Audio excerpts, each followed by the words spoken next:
Hey everybody, Rob here. It's time for a brand new ProRevenge story. No changes can be made without the account holder. Let's jump right in. See this? This right here? It's a plate of cookies, and they're really tasty. And if you don't subscribe, then I'm just gonna have to eat them all myself. But if you do subscribe, I might just give you one. Maybe. A recent story reminded me of this act of malicious compliance by a family member. This family member's spouse was involved in an accident that left them critically injured. They were in ICU for months and would face permanent disability upon returning home. They didn't want to leave their home. It was close to the best hospital in the region, and it was their forever home, so plans began to renovate it for accessibility. In addition to the renovations, a wheelchair van was going to be needed along with other medical equipment for home use. As she worked on all of this, it was clear that large expenditures were going to be needed, and it was going to take time to draw money out of long-term savings and retirement accounts.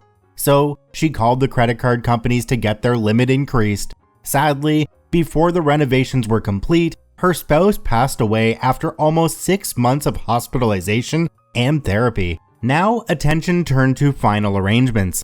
The couple had always been very frugal and maintained nearly perfect credit. All cards were being paid on time, and despite carrying a balance on some cards, from the construction, demolition had already started, so renovations had to continue, but at a slower pace. Money was now coming in from those long-term savings. The problem is, one major credit card company refused to work with her. She tried to access the account and was told, "Sorry, I have to speak to the account holder." She explained that her spouse had passed away and she was wanting to pay what was left on the card. She also explained that she was an account holder.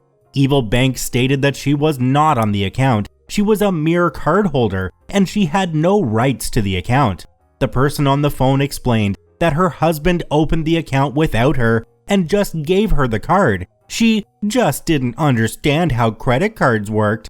This was a lie. The couple had always been joint account holders on everything since they were first married for exactly this reason. They had done extensive estate planning and made sure that all their assets were protected in trusts should the worst occur. They knew their kids would be cared for and their partner would be able to access everything.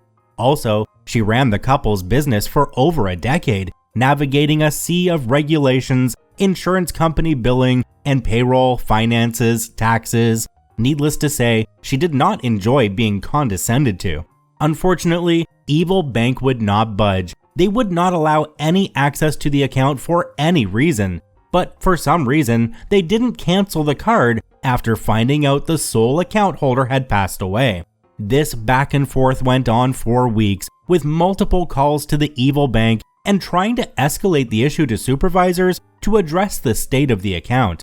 In a final attempt to show Evil Bank that they were hurting themselves by this, "So I'm unable to access any part of the account even to make a payment?" "That's right. So the account is going to be closed?" "No, only the account holder can do that." "Even though the account holder is dead?" "Only the account holder, ma'am." "So what does that mean for card holders and being able to charge on the account?" "Only the account holder can deactivate a card or modify the account." "So what happens if a card holder uses their card?" "They can continue to use the card until the account holder tells us otherwise." "The deceased account holder?" "Yes, I can't help you with anything else. You need to put the account holder on the phone if you want to change anything or make a payment." "No, that's fine." She broke down crying immediately after, but decided that they set the rules, so she would play by them. All the final expenses, medical bills, and as much construction cost as possible was put onto that credit card. She maxed it out and then let it sit until the credit card company started calling for payment. "I'm sorry. Per your policy, I'm just the card holder and I'm not responsible for any balance." "Ma'am, this balance needs to be paid or it will affect your credit." "It better not. I'm not on the account. This is an illegal collections call, and I will be reporting it to the FTC and the Attorney General in your home state and mine. I still have his number on speed dial. You can make your case to the court." She was used to getting medical insurance companies to pay claims for the last decade or so. You didn't want to play hardball with her. Remember how all the assets were in trust? On paper, her partner had no assets to place a lien on. All the cash in the joint checking account had been used to pay expenses for the last several months, and withdrawals from long-term savings were sent to her account, not the joint account. They had agreed to move all exposed assets shortly after her partner regained consciousness, fearing the worst. Plus, all the income from the business had been brought home in her name for more than a decade, so she would actually get some kind of social security payment when she got older. So not only did his estate have no assets to go after, he didn't have an income for the last decade. Evil Bank was left with a maxed out credit card and no assets in the estate they could file against for payment. The handful of other credit card companies worked with her to raise limits temporarily or remove daily spending caps for larger expenditures, and they were all paid without a single missed late or partial payment. Evil Bank had to eat a 5-figure loss, all because they decided that the wife didn't deserve to be on the account from day one. She had every intention to pay every bill and expense. She has never been one to try and scam or cheat someone. She gave Evil Bank every chance to accept money for the bill. They repeatedly refused to acknowledge her as a spouse or executor. But she sure liked the irony of the only company that refused to acknowledge the death of her spouse ended up paying for the funeral expenses. Okay, so correct me if I'm wrong, but aren't all assets and debts transferred to the surviving spouse regardless of whose name is on it? I'm not very experienced in this field though. If any of you can help me out here, feel free to comment down below. On to our next story. Steal ex-wife's car after she defaults. Let's jump right in. Wife and I got together in July of 07, July 5th to be exact. We actually celebrate that anniversary more than the wedding one. We're not really normal. It was ex-wife's idea, sort of. Wife needed a place to stay, so ex-wife suggested she move in with me.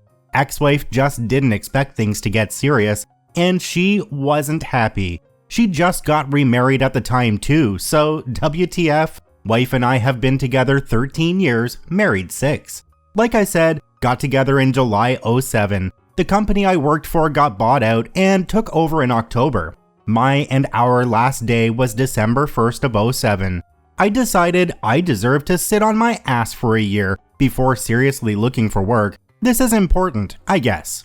So come spring and ex-wife is on the same softball team as wife's best friend. Ex-wife keeps going on how she can't wait till I die so she can kick wife out of her house. Nice, huh? Lawyer friend says as long as her name is still on the house, she can. Divorced or not, I need to get her to sign a quit claim deed to get her name out of there. Then we can refinance to get her name off the loan too. So I tell her that when I can't make payments any longer, being out of work for 6 months, that they'd come after her. Not a lie. And I and wife wasn't even close to losing said house. Ex-wife doesn't like to work, but her new hubby bought her an 04 40th anniversary Mustang that she works to make payments on. Her dream car. Sure, now she works. Didn't when we were married. Laugh out loud. Soon after getting the house refinanced, we found out that ex-wife was still on my car insurance. She was enjoying my multi-vehicle and house discount. Oh hell to the no. And since I've been with the same company for 30 years, I asked a little favor. Take her off, put wife on, but after notifying the state and the lien holder that she no longer has car insurance, maybe they could wait a couple days before mailing X notice. Banks love the chance to insure you for at least double or more. For those of you not in the States, banks and credit unions demand you keep full coverage insurance on the car in case it's stolen or wrecked. You get the idea, right? Now the big plus, when her name was still being on the house, it gave her great credit rating. But for some reason, after the banks and everyone else she got loans from found out she didn't have access to the house, all her rates and payments went up. And yep, they can do that. Or demand the loan be paid in full. Part 2 of the revenge. I know what you're thinking. All that and that's not it? Sad, huh? Anywho, driving home from work one day, I did find a new job.